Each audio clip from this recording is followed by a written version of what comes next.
Hey guys, Neomis here. Now for today's video, I want to get straight to the point.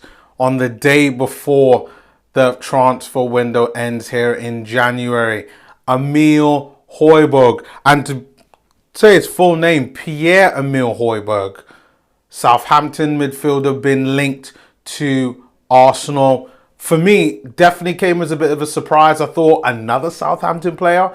I mean, we're virtually, I would say, within 12 hours away of Arsenal being confirmed of signing Cedric Suarez. And I was one of the first to kind of report that. And I thank everyone for checking out the video.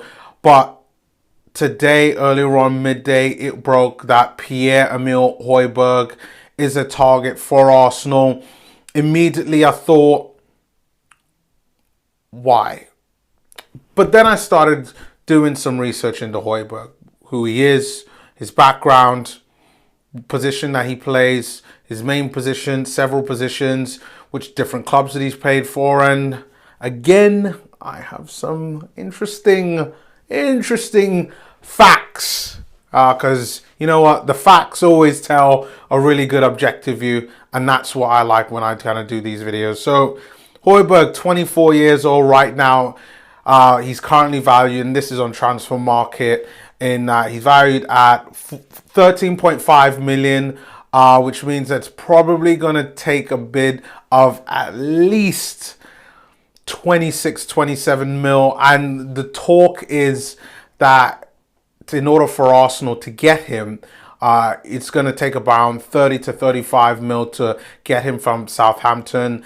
And it's said that even Spurs are interested in him as well, which obviously it's another club that we're competing in for another player. And if you didn't know, Hojbjerg is a midfield player. And initially when I saw the positions that he plays in, attacking midfield, central midfield and defensive midfield, he is more, he seems on paper as more of a complete all-round midfield player that could do a bit of everything.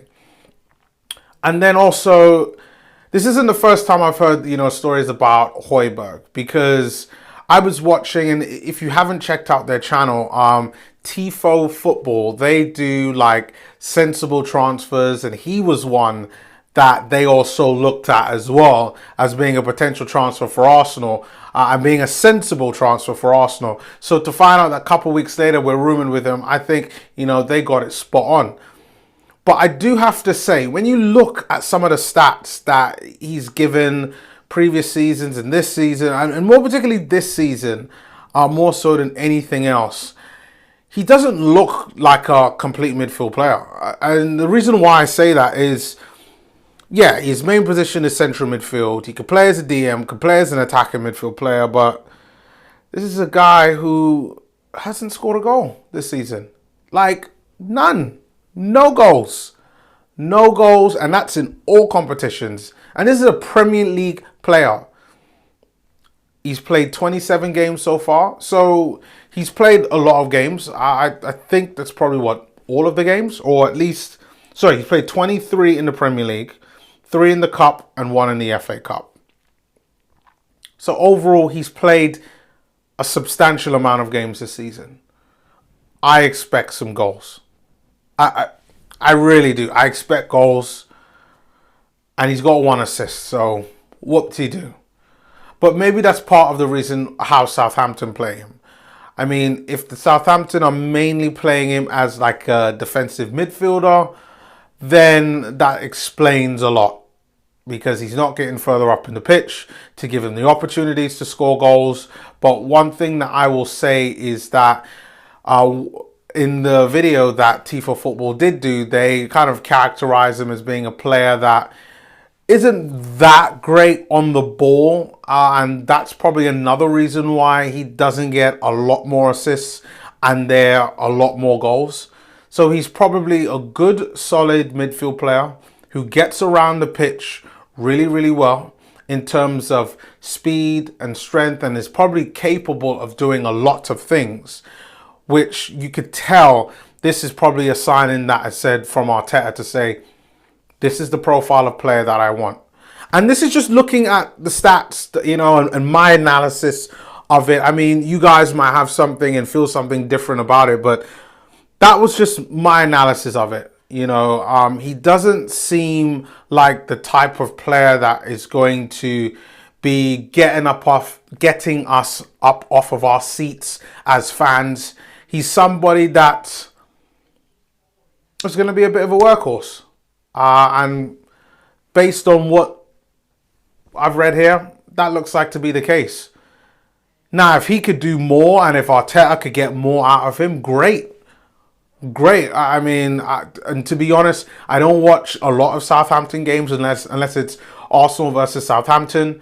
I do know one thing is that he obviously is able to take direction really well because Hasenhüttl has turned Southampton around this season. But I would be very interested in knowing, what do you guys think? Should we be looking at Pierre-Emile Hojbjerg for Arsenal? And how should we be using him? As an attacking midfield player, I mean, unless Hasenhüttl has been hiding this guy away in a central midfield or defensive midfield position, like, I would say it's very unlikely that this guy is a real talent in like a number 10 type of role who's capable of creating chances and scoring goals. More likely, he's more like an Aaron Ramsey type, but less scoring, who's capable of doing all of the tasks that's kind of required of a midfield player and would help to supplement other quality players that we have on that side, like a Mesut Ozil, like a Granit Xhaka, like a Guendouzi, and Willock and Cohen, whoever other kind of really technical midfield players that we have. That's where I see someone like a Pierre-Emile Hojbjerg being for Arsenal. So I will say this right now. What do you guys think? Or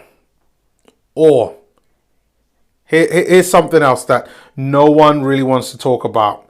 Now, today in the Telegraph, rumors have been flying all around the place. And there's a story about another player that Arsenal are interested in. And his name is Omar, and forgive me, you Olympiacos fans, I don't like butchering names, and I'm not great, but his last name is Omar El Abdellaoui. Previously, I believe he played for Hull.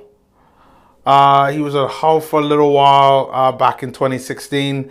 Then has been at Olympiacos since then. And he's a right back, but can also play at right midfield. And was set to be a little bit of an alternative to Cedric Suarez. But if the Cedric Suarez deal goes through, it probably means that this isn't. But I thought this could be an alternative. If something happens last minute, we might end up going back in for this guy. Arsenal obviously are really trying to look at defenders. It's key to our squad. He's looking for another backup for Hector Bellerin, and I think this is absolutely paramount. Then we could move Maitland-Niles back into midfield. He could really show us what he can do.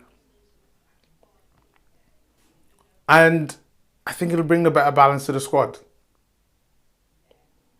But let's see what's going to happen. It's going to be an interesting 26 hours. Currently right now it's 8:42. The transfer window closes at 11 p.m. tomorrow.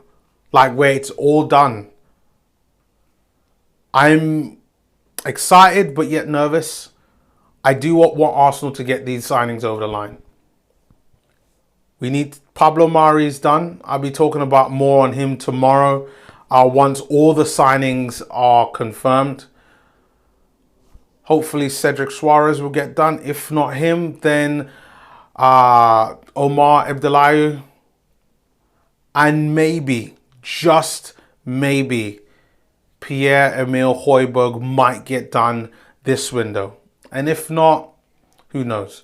Maybe we'll have to wait till the summer to get this done. But guys, thank you once again for watching this video.